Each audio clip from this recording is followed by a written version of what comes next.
بسم اللہ الرحمن الرحیم۔ منہج العربیہ الدرس الثانی عشر۔ آج ہم منہج العربیہ کے 12ویں سبق کو حل کرتے ہیں۔ تو آئیے سب سے پہلے ہم اس سبق کے اندر جو لغات استعمال ہوئے ہیں، جو الفاظ استعمال ہوئے ہیں، ان کے معنی جان لیتے ہیں، پھر ہم سبق کو شروع کریں گے۔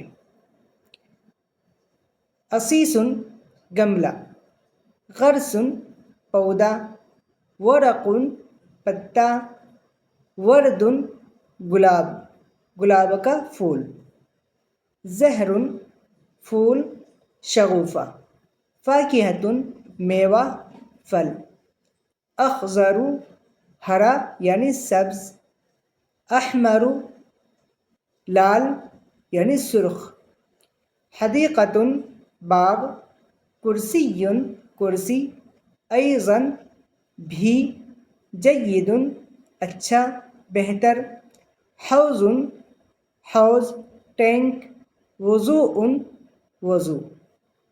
یہ وہ الفاظ ہیں جس کا اس سبق کے اندر استعمال ہوا ہے۔ ان میں سے بعض الفاظ وہ بھی ہیں جو اس سے پہلے بھی کئی سبق میں آ چکے ہیں۔ تو آئیے اب ہم سبق کو شروع کرتے ہیں۔ فی ھذا الرسم عصیص، اس تصویر میں ایک گملہ ہے۔ رسم کے معنی تصویر اور عصیص کے معنی گملہ۔ فی کے معنی میں۔ فی ھذا الرسم عصیص، اس تصویر میں ایک گملہ ہے۔ وفی ذلک العصیص غرس، اور اس گملے میں ایک پودا ہے، اور اس گملے میں ایک پودا ہے۔ علی ذلک الغرس ورق وورد، اور اس پودے پر پتے اور گلاب ہیں۔ الورق اخضر والورد احمر، پتا ہرا ہے اور گلاب سرخ یعنی لال ہے۔ لمن ذلک العصیص، وہ گملہ کس کا ہے یا کس کے لیے ہے؟ لمن کے معنی کے لیے بھی کرتے ہیں، کس کے لیے، یا کا بھی کرتے ہیں، کس کا۔ ذالک العصیص لذالک الرجل، وہ گملہ اس آدمی کا ہے۔ هل ذالک الغرس من الحدیقۃ، کیا وہ پودا باغ سے ہے؟ اس کا ترجمہ دوسرا ہم باغ کا ہے یہ بھی کر سکتے ہیں۔ کیا وہ پودا باغ کا ہے یا باغ سے ہے، دونوں ترجمہ ہم یہاں پہ کر سکتے ہیں۔ نعم ذالک الغرس من الحدیقۃ، جی ہاں وہ پودا باغ کا ہے یا باغ سے ہے۔ لمن الحدیقۃ، باغ کس کا ہے؟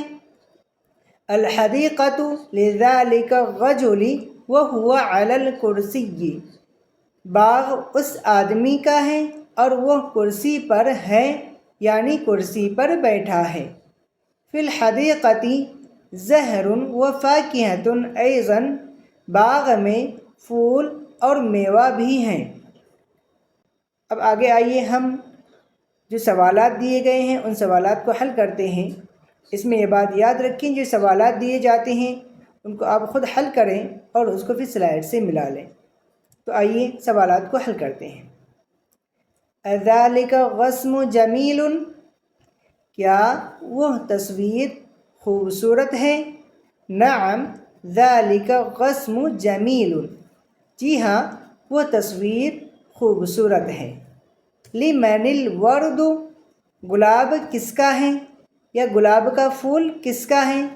الورد لذالک الرجل، گلاب کا پھول یا گلاب اس آدمی کا ہے، گلاب اس آدمی کا ہے۔ کیف الغرس، پودا کیسا ہے؟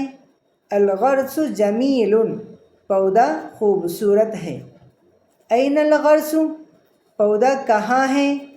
الغرس فی العصیص، پودا گملے میں ہے۔ این ذالک الرجل، وہ آدمی کہاں ہے؟ این کے معنی کہاں۔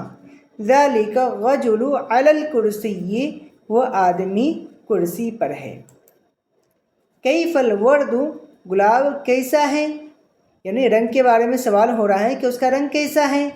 الورد احمر، گلاب سرخ ہے یعنی لال ہے۔ این الورد گلاب کہاں ہے؟ الورد علی الغرس گلاب پودے پر ہے۔ این الزہر پھول کہاں ہے؟ الزہر فی الحدیقۃ پھول باغ میں ہے۔ کیف الورق پتا کیسا ہے؟ الورق اخضر پتا ہرا ہے۔ اب آگے ہم تمرین کو حل کرتے ہیں۔ تمرین کا بھی مقصد یہی ہوتا ہے کہ آپ نے جو سبق میں دیکھا ہے پڑھا ہے اس کے مطابق آپ تمرین کو حل کریں۔ طوطا اس پنجرے میں ہے، پنجرے کے لیے آیا تھا قفس اس سے پہلے والے سبق کے اندر۔ طوطے کے لیے ببغاء، الببغاء فی ھذا القفص طوطا اس پنجرے میں ہے۔ الببغاء فی ھذا القفص اس گھر میں کون ہے؟ من فی ھذا البیت، من فی ھذا البیت من کے معنی کون، فی ھذا البیت اس گھر کے اندر یا اس گھر میں کون ہے؟ یہ تصویر کس کی ہے؟ لمن ھذا الرسم، لمن ھذا الرسم میوہ اس دکان میں ہے۔ الفاکہۃ فی ھذا الدکان وہ کتاب اس لڑکے کے لیے ہے یا اس لڑکے کی ہے۔ ذالک الکتاب لذالک الولد وہ کتاب اس لڑکے کے لیے ہے۔ ذالک الکتاب لذالک الولد یہ تصویر اس عالم کی ہے۔ ذالک الرسم لذالک العالم گملہ اس تصویر میں ہے۔ العصیص گملہ اس تصویر میں ہے۔ العصیص فی ھذہ الصورۃ یا فی ھذا الرسم جیسا کہ اس سبق کے اندر رسم استعمال ہوا ہے۔ العصیص فی ھذا الرسم یہ پودا خوبصورت ہے۔ ھذا الغرس جمیل حوض میں پانی ہے۔ فی الحوض ماء وہ لڑکا باغ میں ہے۔ ذالک الولد فی الحدیقۃ یہ ملک اللہ کا ہے۔ ھذا الملک للہ پانی وضو کے لیے اچھا ہے۔ الماء جید للوضوء الماء جید للوضوء